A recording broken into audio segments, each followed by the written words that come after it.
Make sure you go to ashkicking.com and cop the new DBN scented candle promoted for the Ward versus Kovalev rematch. I didn't want to leave without my belt, and I definitely wanted to shut him down and make him stop all that talking. And unfortunately, man, they're still making excuses, and that's a them problem, man. Like it's not a good look for them. It's not, and they can file whatever they want to file. It's just not a good look, man. And I told y'all, everybody was talking about how mad they were coming in the fight. And I said, well, after Saturday night, they're probably gonna be real mad after Saturday. You just see what you're dealing with. We've seen it for the last 4 months. So why would they switch up now? Why would they all of a sudden start giving us credit and say, hey man, better man, he won? I don't know. Hey, Ward, were you surprised how early you took his confidence away? He looked like he was real uncomfortable. Not really. I felt like if I executed, which I didn't do early on the first time, if I execute, that's why I kept saying I gotta have a better start. I gotta have a better start, because if I had a better start the first time, we wouldn't even be talking about a controversy. So I knew I had to have a better start, and if I had that better start, even if it was even, I knew and I felt in my heart that the back stretch was all mine. Because I wanted to start a fast pace, and that's why at certain points in the round, like I'd meet him head on with an overhand right or a left hook, let him know I'm here. I see you breathing heavy, I see your arms on the ropes, and I gotta keep pressing the issue. And I was breathing heavy too, but I knew I was gonna regulate. And I knew if it's tit for tat, like conditioning wise, I was confident. I was confident. He was real telegraphic, just throwing a 1-2, and you was slipping that easy. It looked like he got frustrated because he couldn't land that. Then he tried to go on the inside. That's when you really start catching That's him. all bad. That's my game. Right. That's my game. Dre, you said that you could feel him slowly or gradually deteriorating round by round. Was there any point in time where you felt like this is absolutely it? I got him. He's done. When a right hand landed. Like when he started like crying about the low blows, just him conceding like that. It's one thing to step back and say it's a low blow, but the concession, bending over when he was either borderline or on the money, I gotta watch it again. That you let me know I hurt you. You can't do that. That was a bad sign. I'm hitting him inside with short shots. I hear him grunting. I hear him breathing. So I'm computing all of that stuff. So nothing is a given. I didn't know for sure, but I knew I just got to keep working. I got to keep chopping. I got to keep working. And then boom, the right hand landed. And I, from that point on, I just had to land the right shot. That's why I just kept trying to go back down there. And he's bending over, making it hard for me to get the shot. So that's why some of them landed on the belt line. But they can try to create a controversy if they want, man. It happened the way it was supposed to happen, and I don't know what else to say. Can you speak to his body failing twice in 2 fights? I don't think his body fit. I mean, you could say that. In addition to what you did. I just think that that's who he is. Like that's who he is, and you can hire whoever you want to hire. You're not going to be able to compete condition-wise with somebody that's been stacking years of conditioning. You may have the greatest 12 weeks, 8 weeks, you can go to high altitude, but you're only gonna be as good as you can be for that 8 weeks. But we've been consistently banging away at this thing for 10, 12 years. And I knew if it came to a stamina matchup, which it did, was nip and tuck, nip and tuck, nip and tuck, I knew he was going that, I felt like I was getting stronger, and I felt like he was. Thank you. Can I add one more question? At the end of this fight, Dante and I hugged each other. And can you talk about the hope that you, Kevin Durant, the Golden State Warriors, and you, and put the hope back in the city? The Warriors, the Dubs, man, they've been doing a great job for the last few years. That's that. And then obviously winning this championship was huge. And then the pressure was on me. The media kept saying, okay, now it's your turn. So I'm glad I was able to come through on my end, and the fellas came out and supported and showed love, and I appreciate y'all, man. Like, I don't read too much, but I know the guys that are out there pushing and fighting and trying to get people to see things, the right way. I know that y'all been doing your thing, man, and I know people try to, quiet y'all down and stuff like that. And I couldn't tell you, man, guys like yourself, or even just people that were texting me, people say, man, I need you to do this for us. Like, it was a lot of people, man, that really wanted this victory for a lot of different reasons, and I'm just blessed, man, to be able to come out on top. Now, what about the people, I knew this because I talked to the people you sparred with and they told me, but what about the people that underrated your power and say you simply don't have what it would take to stop the crusher and things of that sort with your power? What's the name? Excuse me. What's the name? Ask for the name on him. What's the name? What is it? CECI. There you go. I think, you know, the type of puncher that I am a draining type of fighter. You know, where the type of shots I hit you with, it's kind of like Floyd. You know, oh, he can't punch, but you look up in the 6th round and you're exhausted. Body shots, sharp shots to the head, and you missing shots. Like, so I'm a draining type of puncher, but I know if I get the right shot in there, I know I can wobble you, I know I can get you out. And it showed tonight. And I told everybody this week, I was like, man, don't be surprised, man. I'm not predicting nothing. I'm not saying I'm going for it, but he can be had. And Kovalev's been on the canvas a lot. Nobody talks about that.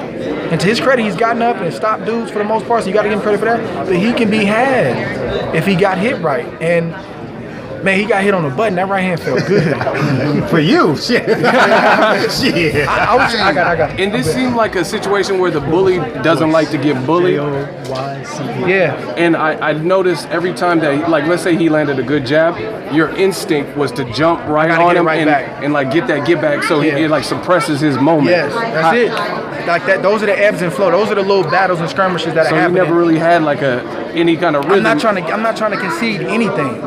I'm not trying to concede a moment in that fight. And it's times he gonna get off and man, okay, I couldn't get that back. But my goal is to try to let you know I'm here. And he feels that intensity. You know, those are the unspoken things. Boom, okay. Most guys boom, I got you back. You know, or maybe you call me with a 2-piece, and I'm right back on you, hitting you with a body shot. Like, you got to do those kind of things if you're gonna break a guy like that down, because if he's able to stay at front runner, it's gonna be hard to break him. You got to take him into territory he's not comfortable with. Are you excited to hear Jim Lampley's commentary? It should be interesting, yeah. It was your right hand this time. Yes. I was trying to get some get back for that knockdown. I wasn't happy about that. Hey, War, you talk about how everyone was calling you up and they're like, you got to do this for us. Was this fight kind of analogous to like a Joe Louis versus Max Mellon? Because it seemed like it was more than just who wins this fight. It seemed like it was bigger than that. I think it was like, I just think it was a lot of people that kind of felt like they've seen a trend in my career and in other people's careers where they're not getting the credit, you know, and I'm not going to demand that kind of stuff, whatever. Like, whether I get it or not, I got to stay focused and do my job. But people, they see things, they read things, you know, they're feeling a certain kind of way. Like, look, man, why is this happening? So I really felt like, and it really wasn't a storyline, but behind the scenes, man, I felt the pressure of people saying, bro, dude, I can show you text message after text, man, do this, man, please, dude, like, begging me, like, do it, man, don't let them get away with this type of thing. And I was like, man, like, this is serious. Like, this ain't just a boxing match. Like, people are feeling a certain way about the first fight and things that are being said, and they really want me to win this fight. So it was pressure, but it was super encouraging too, man. It really was. And I felt loved, I felt supported, and it was just a cool feeling, man. It was a cool feeling. Before the stoppage, did you have a sense of where you thought the fight was in terms of the score? I gotta watch it, but I think I was up like maybe 4-2. But again, it depends on how you seeing it. Some people probably had a 3-3. Some people may have had him up 4-2. I don't think he definitely won no 4 rounds, but when you get a stoppage, man, it don't matter. Right. I could have been down 6-0. It don't matter. What do you think of just, like, I know you're a true professional, but the poor sportsmanship on the podium? Kovalev said you were son of judges, but it didn't even go to the judges. He said that again today? Yeah, at the podium he said, oh, son of judges did it or something, but it didn't go to the judges. I know that was the plan. Like, I would just say this and then I'll just leave it alone. Like, I think for him and his team right now, less is more. The less they say, the better. You know what I'm saying? Like, I just think that it's just not a good look. It's no sweat off of my back or nothing like that. Like, it's not gonna change anything we got going on. I got another question. Just because you were knocked down in the second round, in this fight, did the second round, were you like, man, I gotta be cautious just because of number 2? I didn't feel overly cautious or nothing like that. I just was determined, like, I'm not touching that canvas. Like, and those are the kind of, like, that's the mental rep. And you still may touch the canvas, but in my mind, it's like, and it's not a boastful thing, but that's like the self-talk that I go through a camp. Like, I'm not touching the canvas. It ain't happening. Like, those are the things you tell yourself when you prepping in training camp, when you're running up them hills, like, I'm not touching the canvas. And it's amazing how the body will respond. You look at Aaron Pryor and Alexis Arguello, he made up his mind, I'm not going nowhere tonight.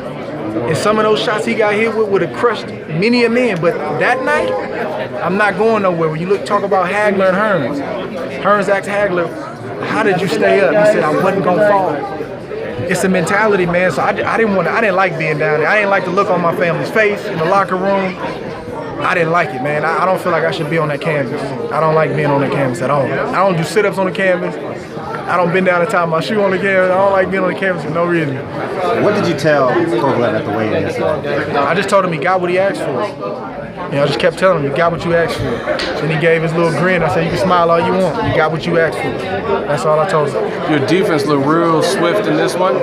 Was that just something that you knew that you had to incorporate? I worked on it. I worked on it, man. I had my bro here, my little bro Simone. This dude, look at this dude's hands, man. This dude's a huge puncher, man. What the? You should be the DN. Those are DN hands. You should play for the Hey, what the? Hey, the boy can crack, man. And he Well, wait.